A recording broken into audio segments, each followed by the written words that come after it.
Well, I don't know if it's the piece or the singer, but the use of dynamics in that is pretty dramatic. Yeah. Yeah, when listening carefully, it was like you hear some of the other singers have maybe more purity and projection and stuff, but hers seems to have so much emotion into it. Indeed, she was known for that, to be so expressive. Maybe it's also benefits to see her perform as opposed to just listening to it. I think so. But you'll hear too how she totally exploits every bit of the text as she can. Like every word is crystal clear in Italian, whereas with other singers, sometimes the words aren't entirely clear because they're going more for a beautiful legato phrase musically, and the word might not even be pronounced in its entirety. But she always paid such attention to communicating every word. And it's in a couple of those sequences. I mean, it was very virtuosic the way that she did some of these quick passages with that clarity, with that distinction. The amazing thing about her too is that she always wanted to go for first expression and then use the voice to express whatever the emotional intention or idea was behind what she was singing. But also her voice is unmistakable. Like if you play, even for people who don't know that much about opera, but they've heard different singers, if you play a bunch of recordings of different singers singing the same piece, her voice will sound like no others, where some of the others might be similar or sound a little bit alike, but her voice was unique in its timbre, tonality, color. Yeah. Well, since we're talking about the combination of drama and music that's kind of vital to this form, art form, let's just talk a little bit about an opera production. I was lucky enough to have Peter take me on a tour, the backstage at the Met, and I remember being amazed that there were these monstrous sets in the fly space above the stages and a rotating stage where they would have, two or three different productions set up on this giant rotating stage. And I learned that in opera at the Metropolitan, they do a different opera every night. They don't do like a 2-week run of a show or like Broadway for, if it's popular, for weeks at a time. Every single night there's a complete breakdown of that show and a new one mounted, and it's a 24/7 operation, literally.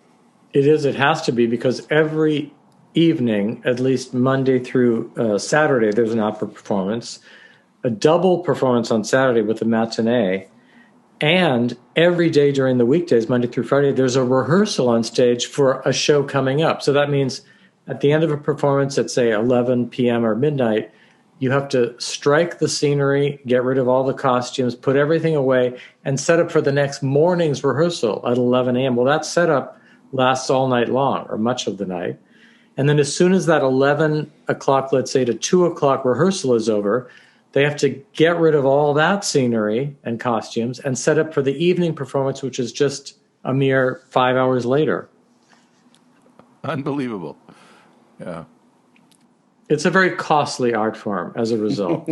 I mean, for lots of reasons, not just because of that repertoire system where you're constantly changing all the scenery, lights, costumes, but in addition, to put on one performance of most major operas takes, let's say, a cast of from 5 to 15 people, soloists, stars, then a chorus of 40 to 60 people, and an orchestra of 60 to 80 people. Right. And how many stagehands backstage? Maybe 20 to 50.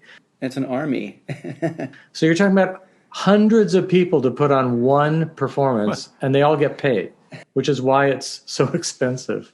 Which brings me to a quote by Molière. He said, "Of all the noises known to man, opera is the most expensive." And look, that was already 300 years ago, and he's still right. All right. Well, let's get into our next cut, which is going to be, let's see, what we got coming up next. Leontyne Price. Yeah, so Leontyne Price, another star American singer who was African American, made her Met debut in 1961. And of course, Marian Anderson had already, in a way, paved the way for African American singers to be able to sing at the Met. And Leontyne Price, from the beginning, was extraordinary. Not only was she incredibly talented as a musician with a gorgeous voice, but it was an enormous voice. You know, even today at the Metropolitan Opera, which has almost 4,000 seats in the auditorium, we who work there say to ourselves, they got it wrong. It's too big. It's too big for just the two little vocal cords that inhabit a human being's throat to be able to fill that space.